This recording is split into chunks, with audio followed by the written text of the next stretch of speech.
Hello दोस्तों, आज की वीडियो में हम दिल्ली यूनिवर्सिटी से एफिलिएटेड कॉलेज आईजीआईपीएस के 2020 के बीएससी इन फिजिकल एजुकेशन के कोर्स के प्रीवियस ईयर एंट्रेंस पेपर को सॉल्व करेंगे। ये वीडियो का पार्ट 4 है। इससे पहले इसके 3 पार्ट और आ चुके हैं। वो 3 पार्ट दोस्तों काफी पहले आ गए थे, लेकिन बीच में कुछ दूसरी यूनिवर्सिटीज के एडमिशन प्रोसेस स्टार्ट होने की वजह से इसके आगे के पार्ट्स हम बना नहीं पाया था। तो अब दोबारा से मैं इसे कंटिन्यू कर रहा हूँ और पार्ट 4 वाले वीडियो आप देख रहे हैं। ठीक है दोस्तों, इससे पहले के जो 3 पार्ट हैं वो भी आप देख लीजिएगा और इसके बाद एक पार्ट और आएगा इस वीडियो का, वो भी आप देख लीजिएगा अगर आईजीआईपीएस कॉलेज के BSc in physical education course के एंट्रेंस एग्जाम की आप तैयारी कर रहे हैं। ठीक है दोस्तों, इस वीडियो में भी हम टोटल 20 क्वेश्चन ही कवर करेंगे, क्वेश्चन नंबर 61 से लेकर क्वेश्चन 80 तक, और उसके आगे के जो क्वेश्चन होंगे वो नेक्स्ट पार्ट और लास्ट पार्ट में हम खत्म कर देंगे। ठीक है, तो चलिए इस पार्ट को हम स्टार्ट करते हैं। सबसे पहला है question number 61। Buys are given when the number of participating teams is not a power of। Question में पूछा गया है कि जो हम टूर्नामेंट का फिक्सचर बनाते हैं, नॉकआउट टूर्नामेंट का, उसमें जो बाई देते हैं हम बाई, वो बाई हम जब देते हैं जबकि टोटल नंबर ऑफ टीम्स जो हमारे सामने है, टोटल नंबर ऑफ टीम्स वो किसकी पावर में नहीं होनी चाहिए। ध्यान दीजिएगा, किसकी पावर में नहीं होनी चाहिए, नॉट है यहाँ पर। तो इसका राइट आंसर क्या होगा? इसका राइट आंसर होगा ऑप्शन सी, 2।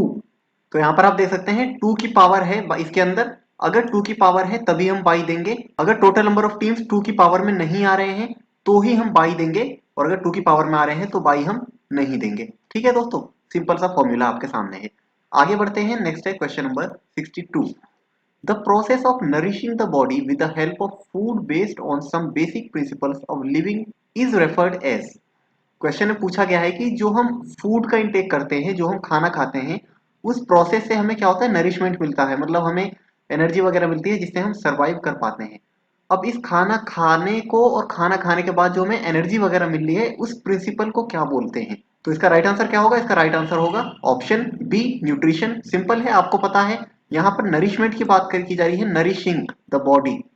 तो सिंपल है, इसका आंसर न्यूट्रिशन ही होगा, क्योंकि हम फूड का इंटेक करते हैं तो उससे क्या होता है, नरिशमेंट हमें मिलता है, और इस पूरे प्रोसेस को हम न्यूट्रिशन बोलते हैं। तो इसका राइट आंसर होगा ऑप्शन बी। ठीक है, आगे बढ़ते हैं, नेक्स्ट है question number 63। Saturated and unsaturated are the two forms of. क्वेश्चन में पूछा गया है कि सैचुरेटेड और अनसैचुरेटेड कौन सी चीज की दो अलग अलग फॉर्म्स हैं।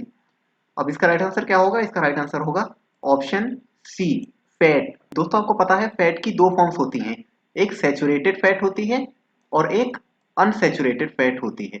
इन दोनों के भी सब डिवीजन आगे किए गए हैं, मोनो अनसैचुरेटेड, पॉली अनसैचुरेटेड, इस तरह के क्लासिफिकेशन भी किए गए हैं। तो फिलहाल यहाँ पर सिर्फ सैचुरेटेड और अनसैचुरेटेड के बारे में पूछा गया है, तो इसका राइट आंसर होगा फैट। ठीक है दोस्तों, तो ये आपको पता चल गया फैट के दो सब डिवीजन है, जो कि है सैचुरेटेड और अनसैचुरेटेड। आपने पढ़ा भी होगा 12th क्लास की बुक में। आगे बढ़ते हैं, next question number 63। A condition where the individuals lower extremity is affected is called. क्वेश्चन में पूछा गया है कि जो हमारी लोअर एक्सट्रीमिटी है, मतलब जो हमारी लोअर बॉडी है, हमारे मतलब लोअर लिम्स, जो हमारे पैर हैं, जो कि आप पिक्चर में देख सकते हैं, ये क्या है, हमारे लोअर लिम्स है, वो अफेक्ट हो जाते हैं, तो उस वाली कंडीशन को क्या बोलते हैं? इसका राइट आंसर क्या होगा?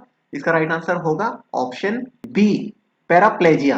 पैराप्लेजिया क्या है? एक डिजीज है, एक ऐसी कंडीशन है जिसमें हमारी जो लोअर एक्सट्रीमिटी है, मतलब हमारा बॉडी का जो लोअर पार्ट है, उस पे अफेक्ट होता है। पैराप्लेजिया दोस्तों एक ऐसा डिसऑर्डर है या ग्रुप ऑफ डिसऑर्डर्स हम कह सकते हैं, जो किसी पर्सन के चलने फिरने की एबिलिटी को अफेक्ट करता है। प्रॉपरली वो इंडिविजुअल चल फिर नहीं पाता है।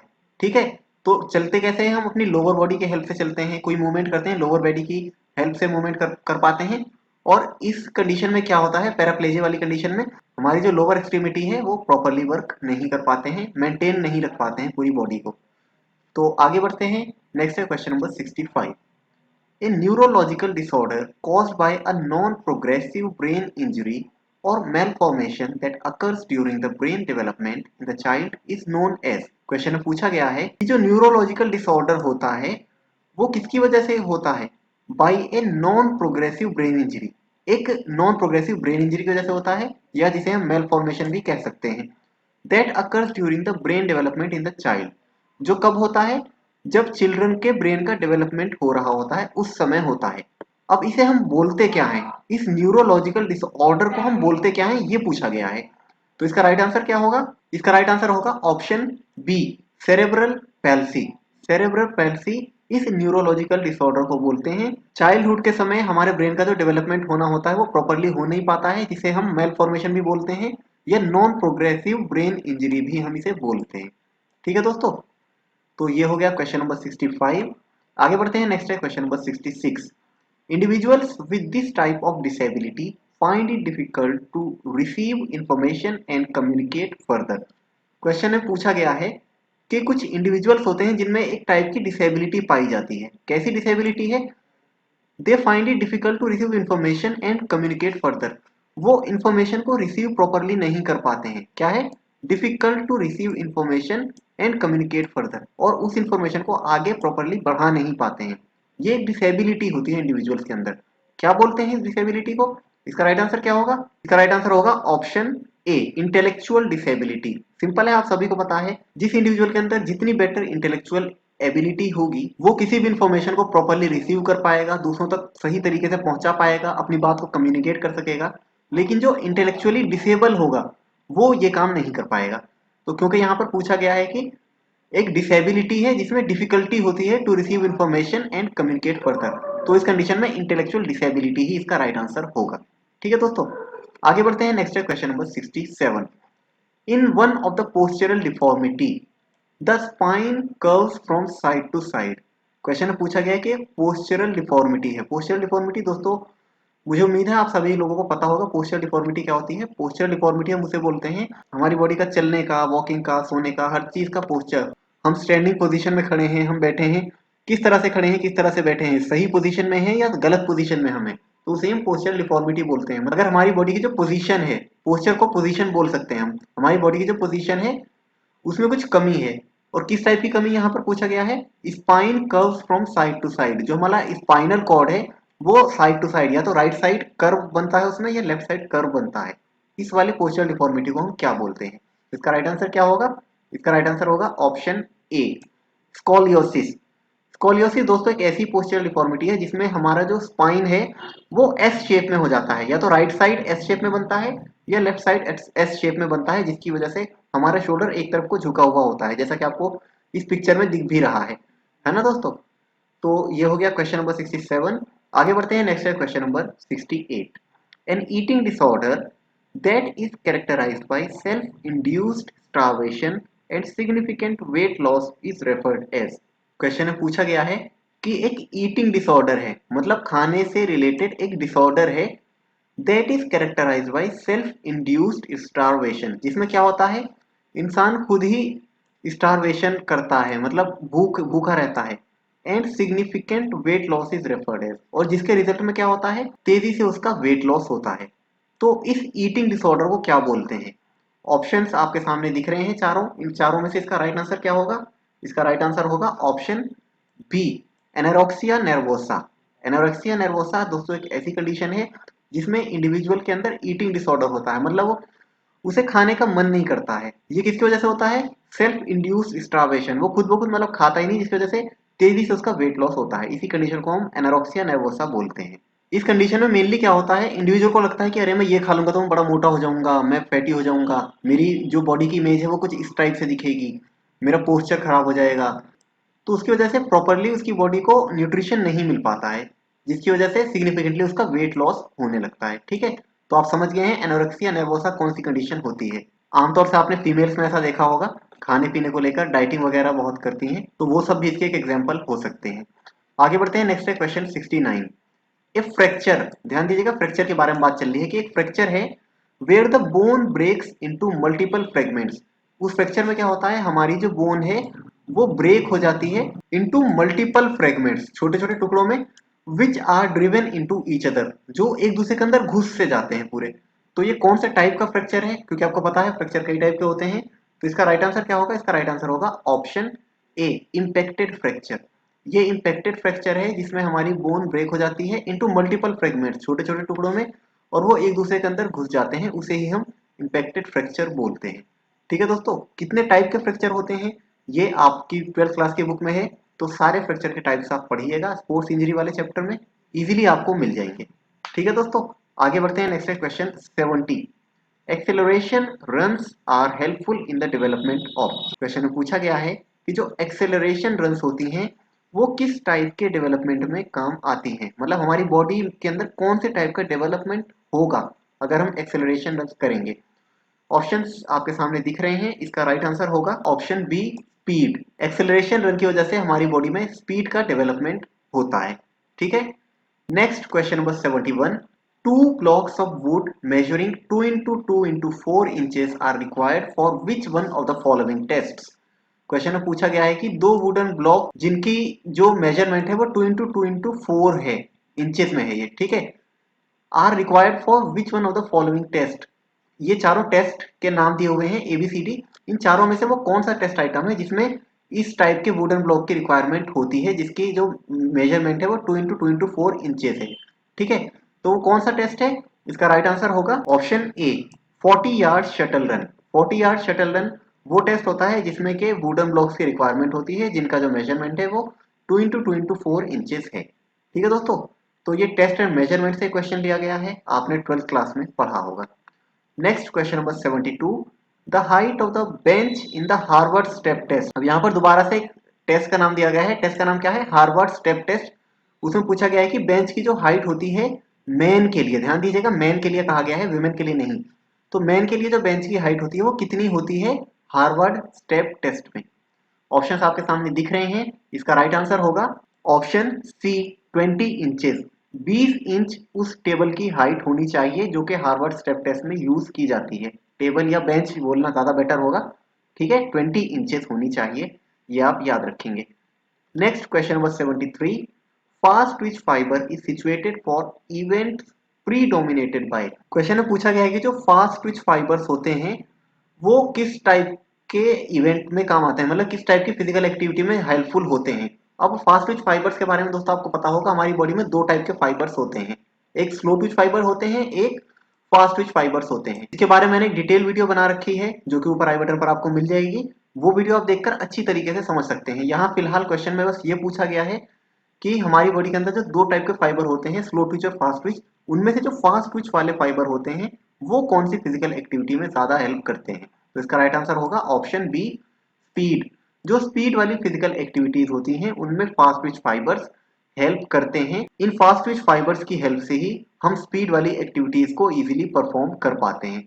ठीक है दोस्तों, तो ये था क्वेश्चन नंबर 73। जो वीडियो मैंने आपको बताई है उसे देखकर आपको बहुत आसानी से क्वेश्चन समझ में आ जाएगा फाइबर टाइप्स के बारे में। आगे बढ़ते हैं, नेक्स्ट है question number 74। The lateral pressure exerted by the blood on the walls of the arteries is called. कि जो हमारी आर्टरीज की वॉल होती हैं, अब आर्टरीज क्या होती हैं पहले इसे समझ लेते हैं हम। आर्टरी क्या होती है? एक ब्लड वेसल होता है जिसमें से ब्लड सर्कुलेट करता है थ्रू आउट द बॉडी। हमारे हार्ट से पूरी बॉडी के अंदर जो ब्लड सर्कुलेशन होता है वो आर्टरीज के थ्रू ही होता है मेनली। ठीक है, तो आर्टरीज के बारे में आपको पता है कि आर्टरीज क्या होती हैं।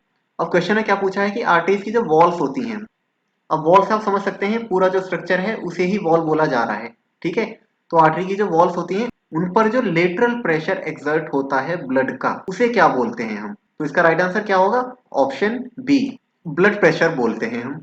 सिंपल है दोस्तों, आप सभी को पता होगा। कई बार आपने देखा होगा आप डॉक्टर के पास जाते हैं तो डॉक्टर कहते हैं आपकी नब्ज चेक कर लें, कितनी नब्ज चल रही है आपकी। तो एक्चुअली में क्या करते हैं, आपकी हार्ट बीट चेक कर रहे होते हैं, क्योंकि हार्ट बीट से ही डिसाइड होता है आपका ब्लड प्रेशर कितना फास्ट है या स्लो है। तो आर्टरीज की जो वॉल्स हैं उनके ऊपर ही वो मेजर करते हैं ना आपका ब्लड प्रेशर। समझ रहे हैं आप मेरी बात? आर्टरीज की जो वॉल्स हैं उनके ऊपर ही प्रेशर एक्सर्ट होता है सारा, तो उसी प्रेशर की यहाँ पर बात चल रही है, उसे ही हम ब्लड प्रेशर बोलते हैं। ठीक है दोस्तों, next question number 75। A disruption of the fiber of a muscle or tendon is referred as। Question में पूछा गया है कि हमारी मसल या टेंडन का अगर फाइबर डिसरप्ट हो जाए, मतलब ओवर स्ट्रेच हो जाए या ब्रेक हो जाए, उसे हम क्या बोलते हैं? तो इसका राइट आंसर क्या होगा? इसका राइट आंसर होगा ऑप्शन बी स्ट्रेन। आप सभी को पता होगा स्ट्रेन एक ऐसी स्पोर्ट्स इंजरी है जिसमें क्या होता है, हमारा टेंडन या मसल ओवर स्ट्रेच हो जाती है। मेनली टेंडन की ही बात हम इसमें करते हैं लेकिन मसल की बात भी करते हैं, क्योंकि टेंडन मसल को बोन से जोड़ने वाला कनेक्टिव टिश्यू होता है। तो यहाँ पर मसल पुल भी हम इसे कई बार बोल देते हैं, तो मसल को भी हम इसमें कंसीडर करते हैं। ठीक है, तो क्या बताया मैंने? स्ट्रेन एक ऐसी इंजरी है जो कि हमारे टेंडन को या मसल को ओवर स्ट्रेच या थोड़ा ब्रेक कर देती है, इसे ही हम स्ट्रेन बोलते हैं। आगे बढ़ते हैं, नेक्स्ट है question 76। The binding of the joints in order to reduce the angle between the two bones is referred as. अब क्वेश्चन में सिंपली ये पूछा गया है कि वो कौन सी टाइप की फिजिकल एक्टिविटी होती है जिसमें दो बोन्स के बीच का जो एंगल है वो रिड्यूस होता है। तो क्या कहा मैंने? दो बोन्स के बीच का जो एंगल है वो रिड्यूस होता है, उस टाइप की फिजिकल एक्टिविटी को हम क्या बोलते हैं। अब आपको पता है दो बोन्स के बीच क्या होते हैं, जॉइंट्स होते हैं। तो यहाँ पर जॉइंट्स के बारे में कहा गया है कि बाइंडिंग ऑफ द जॉइंट्स, उस जॉइंट वाले पार्ट, जॉइंट को आप एंगल समझ सकते हैं कि जॉइंट पर जो एंगल बन रहा है वो एंगल रिड्यूस हो रहा है दोस्तों। ठीक है, तो उसे हम क्या बोलते हैं, ऑप्शन बी फ्लेक्शन बोलते हैं हम। फ्लेक्शन वो फिजिकल एक्टिविटी है जो कि आप जिम वगैरह गए होंगे तो आपने देखा होगा, इस पिक्चर में आप देख सकते हैं जब आप डंबल कर रहे होते हैं तो उस समय क्या करते हैं, आप फ्लेक्स कर रहे होते हैं अपने फोर आर्म की बोन को और अपने आर्म की बोन को। ठीक है, तो मुझे लग रहा है आप इजीली समझ गए हैं जो मैंने अब आपको एग्जांपल से समझा दिया है कि फ्लेक्शन क्या होता है। Next question number 77, movement that occurs towards the medial plane is referred as. ध्यान दीजिएगा मीडियल प्लेन, अब ये मीडियल प्लेन क्या है, तो ये आपने किनेसियोलॉजी एंड बायोमैकेनिक्स में पढ़ा होगा। इस पिक्चर में आप देख सकते हैं ये एक बॉडी है। अब बॉडी के बीच में जो मिड लाइन जा रही है, आपको मिड लाइन जाती हुई दिख रही है बॉडी के बीच में, तो इसका राइट आंसर क्या होगा, इसका राइट आंसर होगा ऑप्शन बी, एडक्शन। एडक्शन वो मूवमेंट है जो कि मीडियल प्लेन की तरफ होता है। एक दूसरा एग्जांपल, आपको ये पिक्चर दिख रही है मूवमेंट करती हुई, ये कौन सा मूवमेंट हो रहा है, एडक्शन वाला मूवमेंट हो रहा है यहाँ पर। ठीक है दोस्तों, आगे बढ़ते हैं। नेक्स्ट नेक्स्ट है question number 78, the resistance to motion of two moving objects or surfaces that touch is called। Question में पूछा गया है कि दो सरफेस के बीच का जो रेजिस्टेंस होता है उसको हम क्या बोलते हैं। तो सिंपल है, आप सभी को पता है, फ्रिक्शन बोलते हैं। दो सरफेस के बीच एक फोर्स काम कर रही होती है हमेशा, उस फोर्स को हम क्या बोलते हैं, फ्रिक्शन बोलते हैं। ये तो आप बचपन से ही पढ़ते हुए आ रहे हैं। ठीक है दोस्तों, next question number 79, the 16 personality factor personality inventory was developed by.